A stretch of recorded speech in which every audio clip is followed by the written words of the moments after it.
Lynda, I'm Lisa Shump. I'm the Director of Operations at the Salvation Army Lhasa Ministries. We support people in their homes who have disabilities and lots of abilities. And at the beginning of the pandemic lockdown last March 17th, we closed all of our day supports, employment supports, community outreach programs. We basically cut our agency in half and focus solely on supporting people in their homes. Wow. And the people we support, and I can say I've supported and worked with Mark for many, many, many years, but many people have not been able to go outside other than walks, have left their jobs behind, their volunteer work. And Mark and I, we were talking about this maybe in the fall, Mark, and we said we have to find some way to provide outreach to other people who have disabilities and people who are out in the margins. And Mark is a huge, like me, a huge news junkie, gets the Spectator, is really dialed into Hamilton. And Mark and I both share a strong interest in the environment and Wonderful. a strong interest in our agency meeting its green pledges. We were a forest friendly 500 company, but we kind of lost our way, and now through COVID, we're finding our way. So excellent. When we brainstormed guests, and maybe Mark, you can explain your podcast, but when we were talking about having guests to come and talk about the environment, as it was World Earth Day, that was kind of the catalyst for reaching out to you.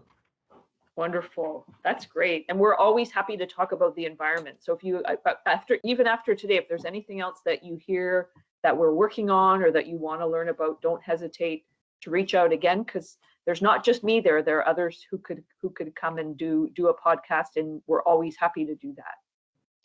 One person I knew was Beatrice. Yes. Beatrice is going to help us on a project for bicycle riding. And I think I'm going to pitch another podcast with Beatrice to talk about bike riding, but that's for another day. Nice. Yeah, that's excellent. So Mark, what about you? Tell us about the podcast. Podcast. What can I say about it? What can I say about it? You talked me into it.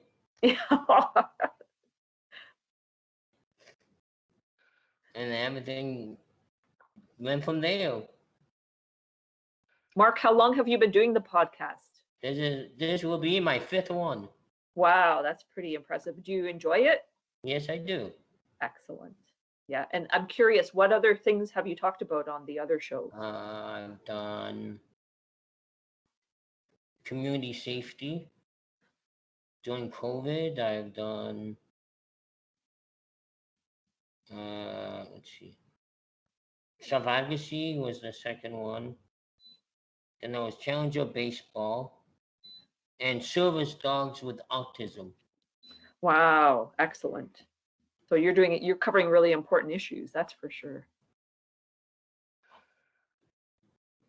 And yep. I just come on board to be a co-host, but just a strong supporter for Mark and his reaching out to community, which I think is really, really awesome. Yeah, that's great. Especially now, I think it's so hard for everybody, isn't it? We're all feeling pretty isolated, and at least we've got this way to keep in touch with each other. Yeah. And I think we're already recording but we have friends that are on right now. You can't see them, but we have producers, I think Heather and Dallas on the background. So I don't know if you guys want to introduce yourselves to Lynda before Mark gets started. Sure. I work with Mark. We work through the script together. He really comes up with all the ideas, and I just kind of schedule the the video calls with everyone, and then record and get the recording to Dallas to cut and edit and make all awesome. So Excellent. Nice to meet you, Heather. nice to meet you too. It was Dallas.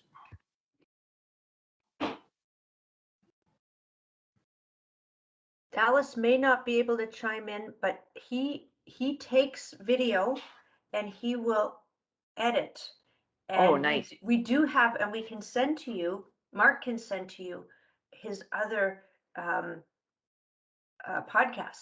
Yeah, that would be great. I would love to see the other ones. Thank you for that. Sounds like an idea.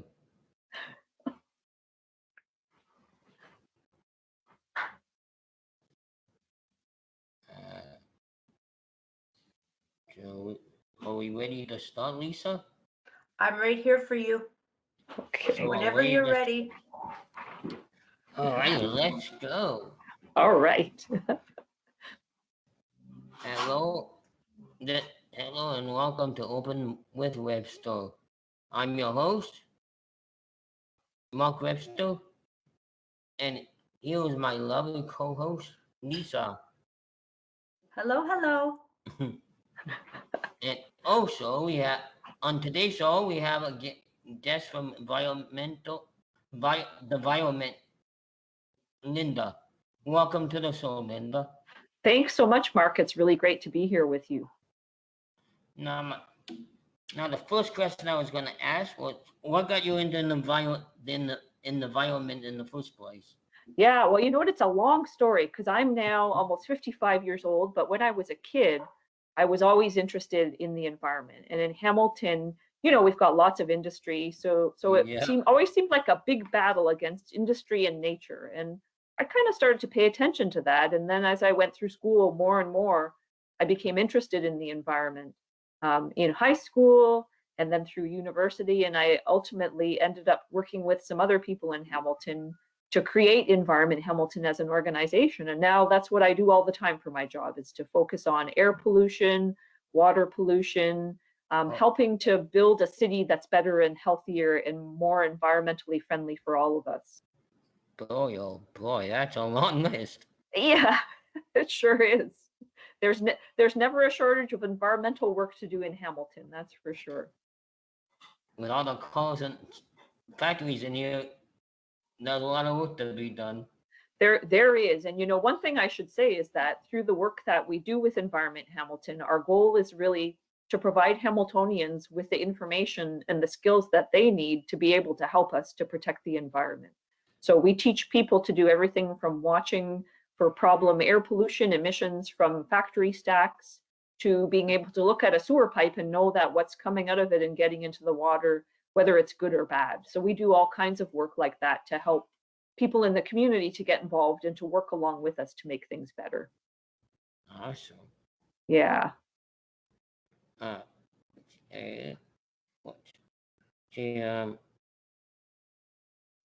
for those who don't follow the news, could you explain what happened to the water? Yeah. Wow. What happened to the water is a really long story when you think about it. I'm going to give you a little bit of quick background, but then I'm going to focus in because I'm sure a lot of your audience are people who know about Sugar Oak Creek, and I'm guessing if you're a news junkie, you've heard a lot about that too. So here's what I'll start with. First of all, we're so lucky living in Hamilton to be within the Great Lakes Basin, and of course we're on Lake Ontario, one of the Great Lakes. So this part of the planet has some of the best fresh water and the greatest amount of it in the world. So that's really important for people to understand, that we really need to value it and take better care of it, because historically we haven't done a very great job. So in Hamilton, when you think about our history of industries have gotten a lot better where water pollution is concerned, but over in the past, you know, a lot of industrial pollution would have went right into the water. And then as more and more people came to Hamilton and other communities around Lake Ontario, we humans have an impact on water, whether it's, you know, from sewage, right? So when you flush the toilet at home, if the systems aren't good enough to control that properly, that sewage can get out into the natural environment. So with more people, it becomes more challenging to control those kinds of problems. So in Hamilton right now, probably the best way to describe the ongoing big challenge that we have is the fact that in the old part of the city, we have a sewer system that's combined. So that means that everything that you flush down the toilet or drain out of your bathtub or your kitchen sink goes into the same pipe as anything like rainfall that falls into the gutter and goes into the sewer during a rainstorm. So it's combined sewers. And when we have a really big rainstorm, sometimes those sewers overflow and we end up with a mix of not just the rainwater, but what you flush down the toilet, getting out the pipe into a local creek or Hamilton Harbor. So that's a huge issue in the old part of the city. In newer parts of the city, those two sewer pipes are separated. So more of the bad stuff gets down to our big Woodward Avenue sewage treatment plant, and it gets treated before the water goes back out into the environment. So Old City is a problem. And what we've done over the years to try to handle this combined sewer problem is the city has built giant tanks that they put underground. And the tanks, when there's a whole lot of rain and that combined sewer pipe starts to gush out, the tanks hold that bad stuff back until the storm passes. And then they slowly let that dirty water get to the sewage treatment plant. The problem, though, is that there's still big enough storms that we get overflows out into creeks. And probably a lot of people heard on the news that the city had an even bigger problem, and that is that their one big tank near Shadoke Creek wasn't closed properly. So over many years, we had bad stuff flowing out into Shadoke Creek and impacting on the creek and on Coots Paradise. So that really, I think, got Hamiltonians paying attention to the old city and the combined sewer system and the fact that it's still a big problem. So, you know, I often have people asking us at Environment Hamilton, well, what can we do about this problem? How do we make it better? And it's a big, challenging problem. So the one thing that we just say to people is that we need a way to stop the flow, especially of stormwater, from getting into these tanks. We really want to just keep what we're flushing down the toilet in the pipes. So there are things we can do in the city. We can plant more trees. We can make the tops of buildings green, like let vegetation grow on them to slow the water down. We can create what they call bioswales. So in urban areas, you try to make it greener because green things tend to hold the water back. So there are ways that we could work over time to try to reduce this problem.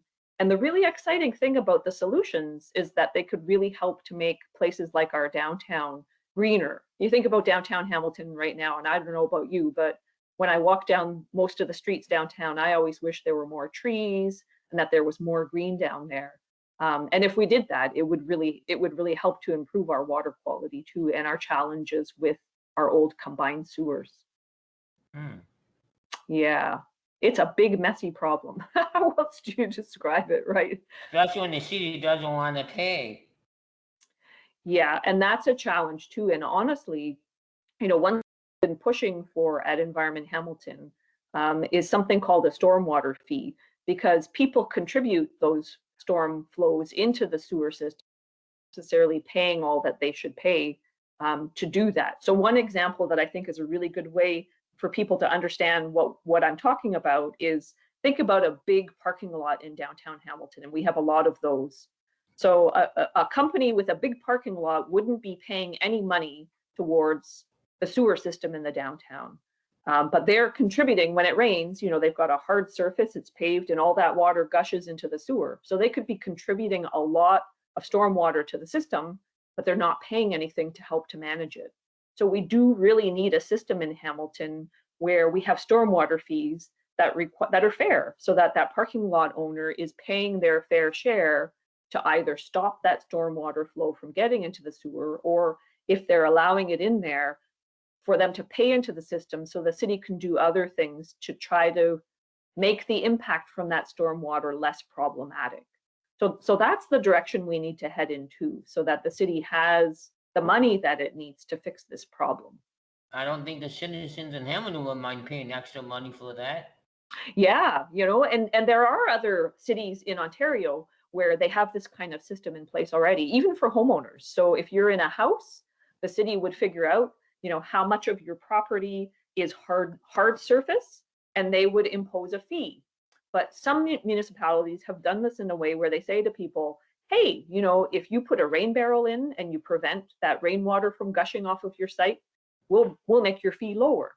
Or if you put a driveway in that has what they call pervious surface, so that the water can get through, we'll make your fee even lower again. So those municipalities are actually encouraging people to do more things, and the reward that you get is that your fee gets lowered.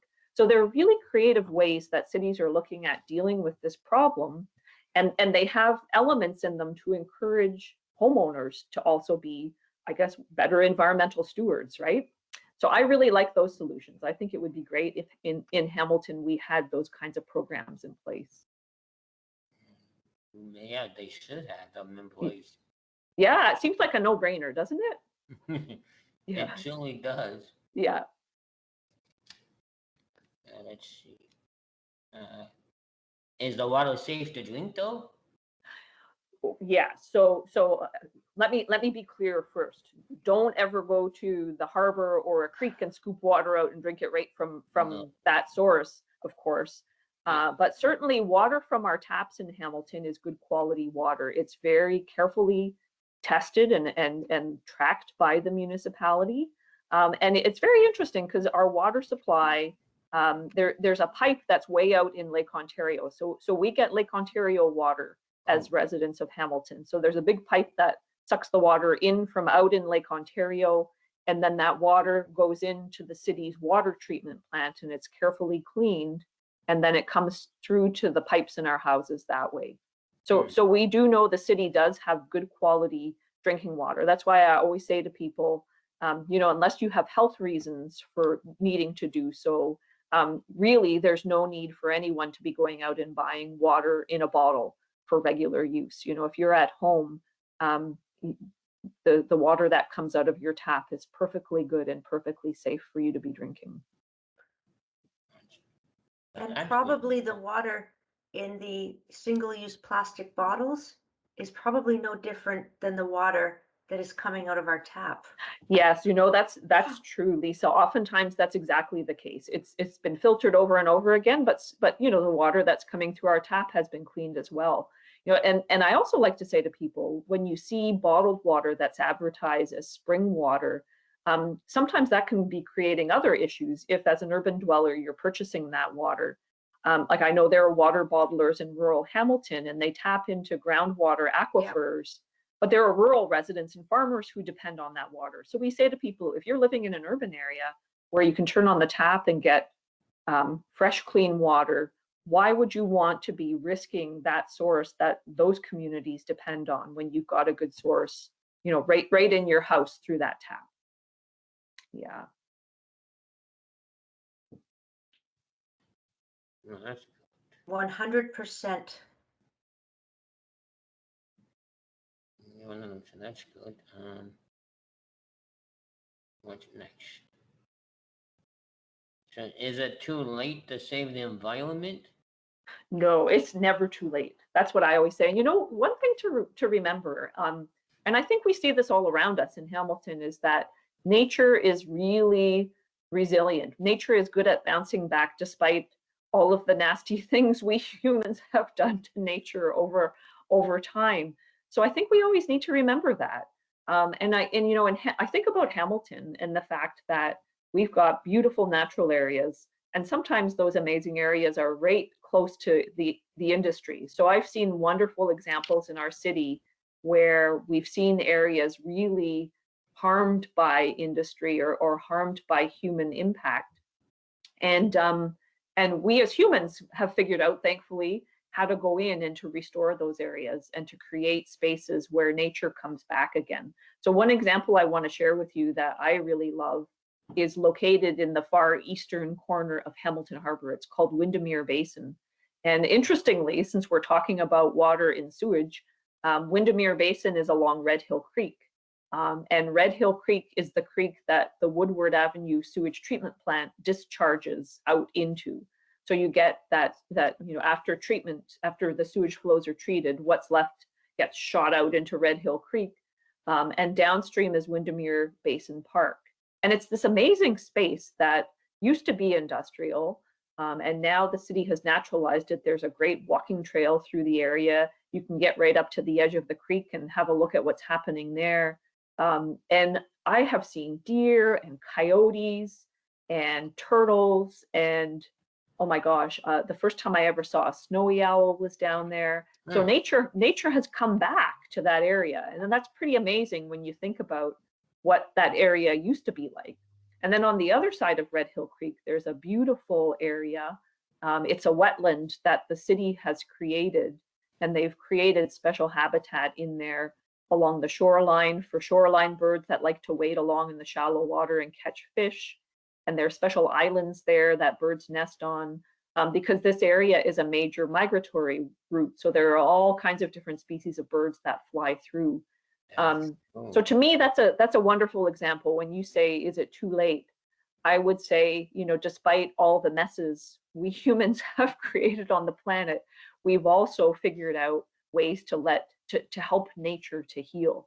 And I think right here in our own city, Windermere Basin is just one example. There are lots of other ones where, sometimes we humans figure out how to do good things, and to help rather than to make the environment worse. So that always makes me feel hopeful that, we may, moving forward, we may be able to work out some of these big problems, but we always need to stay focused on the environment and doing what we can to make it better. Yeah. But there's still a lot of work to be done. There sure is, absolutely. And yeah, and it's funny because we always say to people, Earth Day is every day. We have to live every day as though this planet is our life support system, because you know what it is. I mean, this is our home, right? So we need to always remember that with everything that we do. And oftentimes, taking action to make the environment better makes a place better for everyone.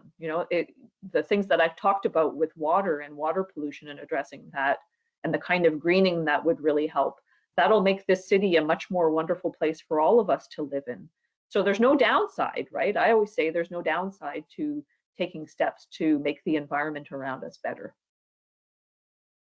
And Environment Hamilton and Lynda Lukasik as the executive director, you guys have been fearless in championing, we don't need more urban sprawl. We don't need to get rid of our beautiful farmland and greenland.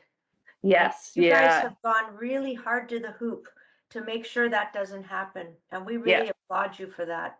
Oh, thank you so much. Yeah, that's a big battle we're involved in right now. And I would add that's also an important one for water quality too. Water. Because so many of those creeks and streams have their headwaters up in those areas that people want to build houses on. So we all need to be standing up and fighting to protect that for sure. We're with you. Good. Thank you so much. Are there ways people like Mark and Lisa can help Environment Hamilton directly, or is it just walking the walk? Yeah, for sure, it's walking the walk. As you could appreciate right now, it's pretty challenging for us to engage volunteers in the work that we do. But I would say to everyone, stay tuned, because when we can, we're always looking for volunteers. We get people involved in pipe watching. So if people are concerned about water quality, that's something maybe you could do. We're hoping later this year we'll be able to do some tree planting. So that's another opportunity lots of people love to help with.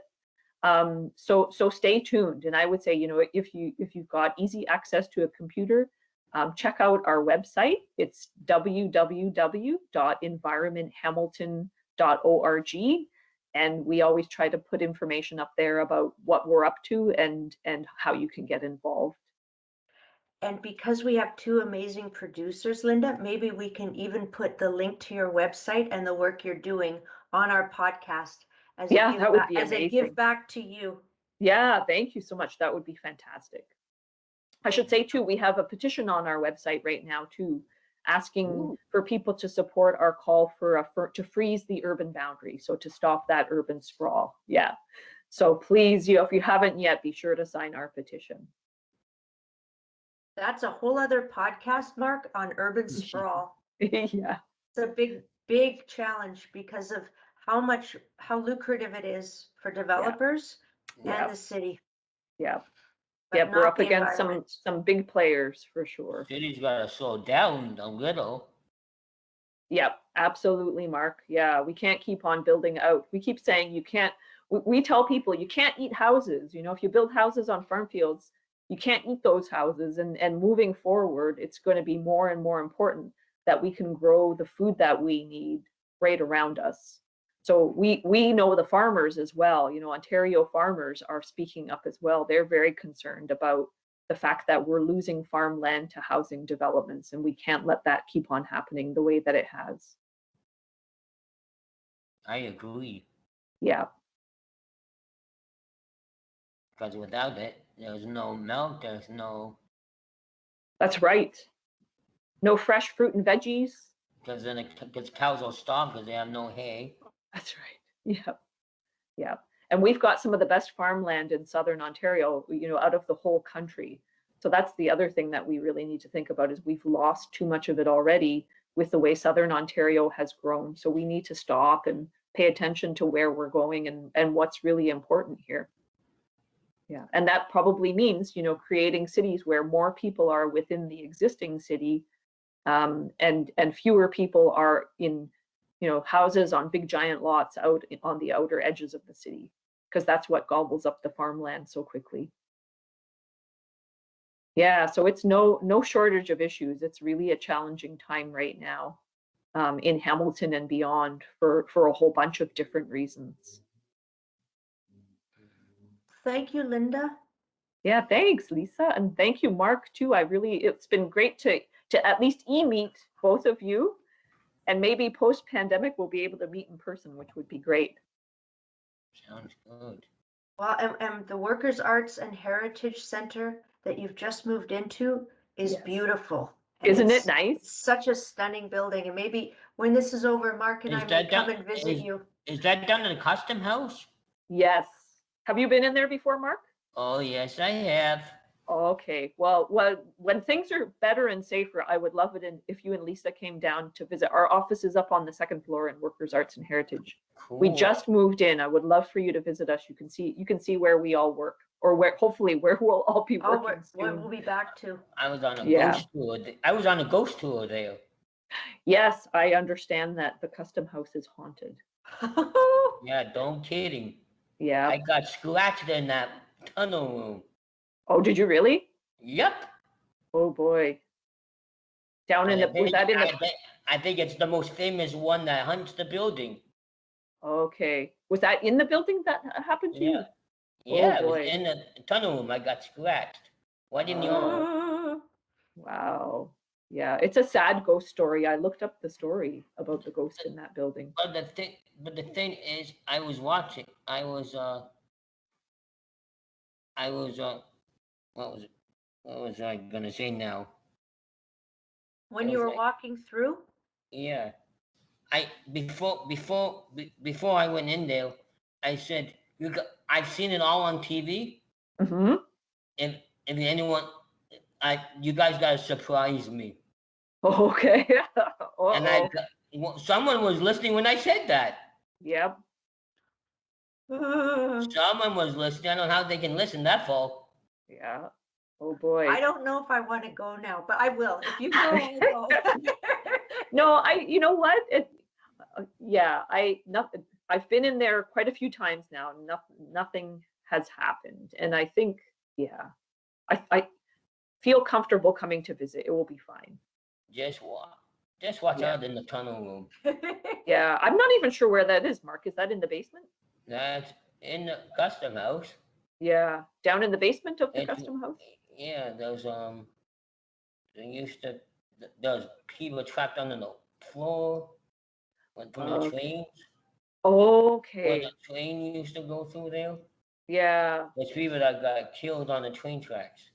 Okay. During So the there was a pro- tunnel from the train tracks into the building? Yeah, during the Prohibition. Okay, See, I gotcha. don't even know about this. Yeah, I didn't know about that part either. That's interesting. A whole Mark, bunch of people. there's a whole new podcast we can do with Lynda about the building. That's right. There was Yeah. That's that awesome. one. Yeah. I Yeah. do know it was built in 1860, Yeah, and at one point it was a pasta factory. yeah. So there were women in there making macaroni, which is You can still, in some places, you can smell the olive oil in there still. yeah, okay. Yeah, so it's got In some places. yeah, so it's got a very interesting history. What a It's neat a history. it's a beautiful building too, don't you think, Mark? Yeah, Yeah, the main floor is really beautiful. Yeah. just So yeah, Awesome. yeah, you will definitely have to come down and visit us. That would if be you ever go into that room, make sure you have an open mind. yes. Yeah. I got. Well, Mark, Scratch do we have any other questions for Lynda? Or Lynda, do you have questions for us? That's a good one. We've never done that Yeah. before. Good one. Okay. Yeah.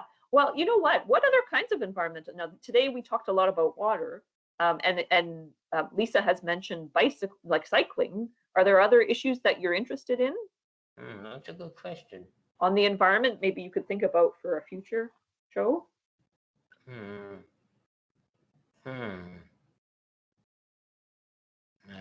Maybe the animals Yeah. live out So in the forest. yeah, that's a good one. Oh, and how we're encroaching on wildlife because they have nowhere to go. Like The the more houses, coyotes. the more Mhm. houses we build, the less That's the less right. homes they have. Hey, that's interesting. We could talk about both of those things. And the Yeah, Red I'm Creek, gonna write the that Red Hill down. Creek is a prime example. Yeah, Since they started building, animals been coming into the city because they lost the homes out there.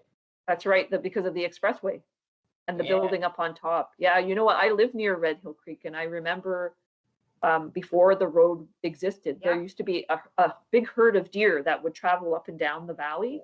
And after they built the road, the deer all got pushed up towards the escarpment.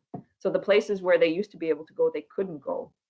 But the interesting thing is, you know what I still see down in that area regularly are coyotes. Yes. Yeah. Yeah, And so that's the very coyotes are, scary.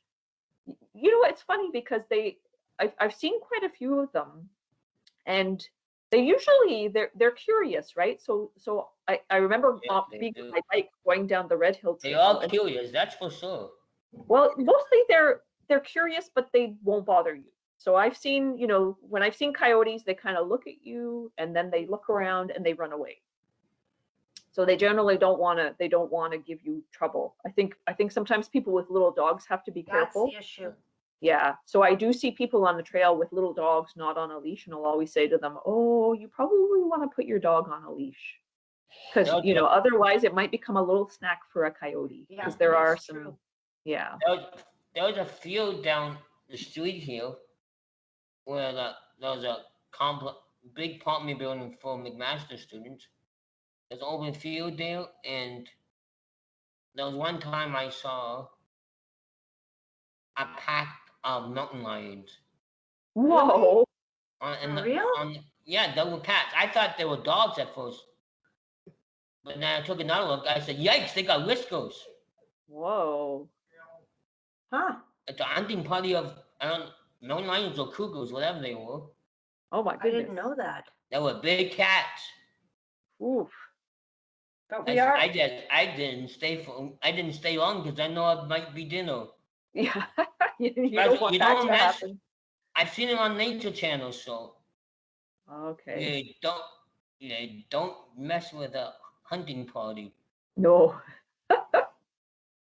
There's one in the other direction. Get the heck out of there. Yeah. It's just sad because we've squeezed nature out of its habitat, right? I mean, that's part of the problem.